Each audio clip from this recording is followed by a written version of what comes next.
have a headgear that is like a pyramid with a a ribbon at the top.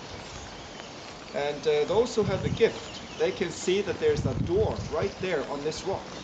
And and I've been told that there's a corridor, and at the end of the corridor there's a brightly lit room, and there's a person there who's walking around with a silver tray, and on this silver tray there's tall glasses of champagne, probably Dom Perignon. Has any of you tried champagne? Has any of you tried Dom Perignon? To be honest, I've never tried it.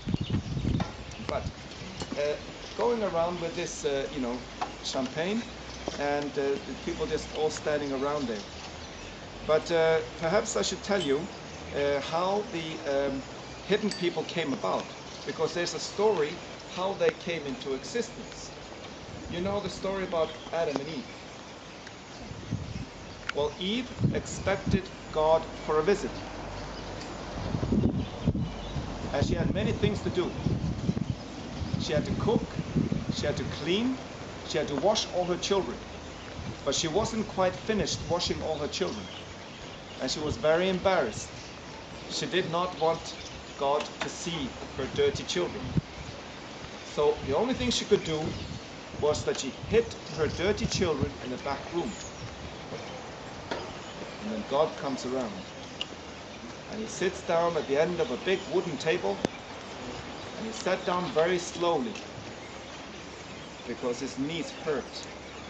And the reason why they hurt was because he had cycled there and it was very hard. And once he was finished with his tea and scones, he stood right up and he said, "Eve, you know that I know that you know that I know that you know that you hid some of your dirty children in the back room. And from now on, those dirty children that you hid away from me are going to remain unseen by humans." This is the origin or the genesis of the hidden people. And how do we know this story? There was a man whose name was Jón Árnason, who went around Iceland and collected stories, wrote them down, recorded them. You've all heard of the brothers Grimm, the Grimm's fairy tales. They were Germans who went around Germany and collected the fairy tales there. And this one Icelandic guy did the same for Iceland. Went around Iceland and collected those stories. Some of them can be traced back to around 1400. You can ask me if I believe in the hidden people, and the answer is maybe.